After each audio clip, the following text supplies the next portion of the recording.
Ženski šport, ženski nogomet, vlaganja vanj in iskanje poti naprej in navzgor so bile besede in besedne zveze, s katerimi so bile prepletene razprave v Nacionalnem nogometnem centru na Brdu pri Kranju, ki so jo organizirali Nogometna zveza Slovenije, Sport Media Focus in Pivovarna Laško Union.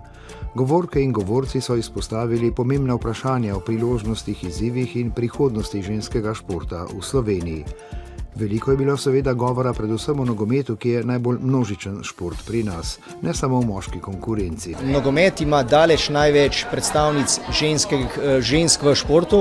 Registriranih nogometašic je namreč preko 3000 in v povezavi z evropskimi in svetovnimi trendi je ženski nogomet svojevrsten vodnik na poti vsestranskega razvoja ženskega športa tudi pri nas. Zagotovo lahko rečem, da napredujemo, da se razvija.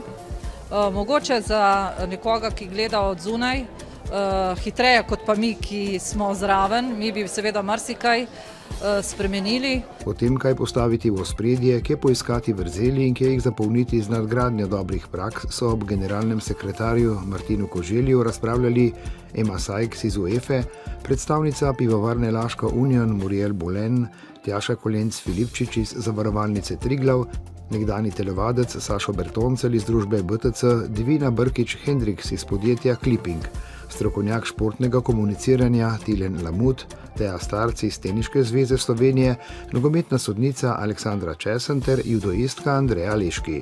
Namen je bil torej slišati čim več deležnikov ženskega športa. Raste, želimo si, da bi raslo hitreje, zato pač poskušamo tudi s vsemi partnerji iskati poti, kako bi to rast pospešili. Absolutno verjamem, da moramo vsi, ki delujemo v ženskem športu, prepoznati to in znati to na nek način, če se tako izrazim, iztržati. Jaz velikokrat to poudarjam, da je potrebno biti pri tem tudi po eni strani zelo prodoren, kritičen, dajati dobre nasvete, po drugi strani pa tudi potrpežljiv.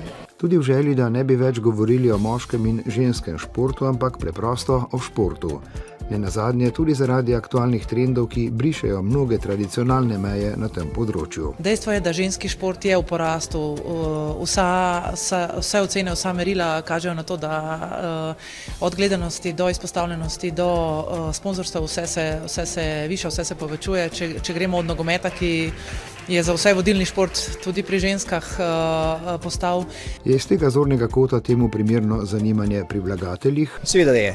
Sploh pri naših partnerjih, ki so dolgoročno z nami, to izdatno podpirajo in jim je to tudi izjemno pomembno. Ne samo tistim, ki vlagajo v ženski nogomet, ampak v ženski šport nasploh, kajti? Ženski šport lahko ponudi nekaj, kar morda moški nima toliko in vse več sponzorjev vidim, da to prepoznavajo. Se je bilo tudi danes slišati, da je vredno vlagati v ženski šport in da je v bistvu profitabilno, če temu tako rečem. Enega od primerov dobre prakse predstavlja nekdanja dolgoletna predsednica ženskega nogometnega kolektiva iz Ajdovščine. Smo imeli srečo, da smo v ravno pravem trenutku dobili takega sponzorja, da je prepoznal nas partnerja, s katerim lahko svoje ideje in svoje poglede na šport in tudi na življenje uresničuje. Ne pozabimo, da se vse aktivnosti začnejo pri mladih deklicah, tako da Nogometna zveza financira vse sodniško-delegatske stroške, vodje mladinskih programov, gimnazijo in pa vse ostalo. Na drugi strani pa iščemo ves čas poti, kako to še izboljšati. Nacionalna zveza dobro sodeluje s klubi, včasih seveda pridejo trenutki, ko enostavno mora vsak od nas malo potegniti zavoro. Saj je pomembno, da pomembni koraki niso preveliki in nepremišljeni in so obenem v sozvočju vsemi deležniki, ki jih kreirajo. Vse te čudovite zgodbe, kateri smo deležni sploh v okviru UEFA-nih tekmovanj, rezultirajo tudi na nas in s tem imamo, bi rekel, tudi malo olajšano pot do popularizacije ženskega nogometa in na drugi strani bomo tudi mi naredili vse, kar je na naši strani in kar lahko, da bo naš ženski nogomet še bolj številčen. Za še večji vpliv na družbo, medije in na poslovni svet, ki je tudi eden glavnih generatorjev športa. Športa za vse.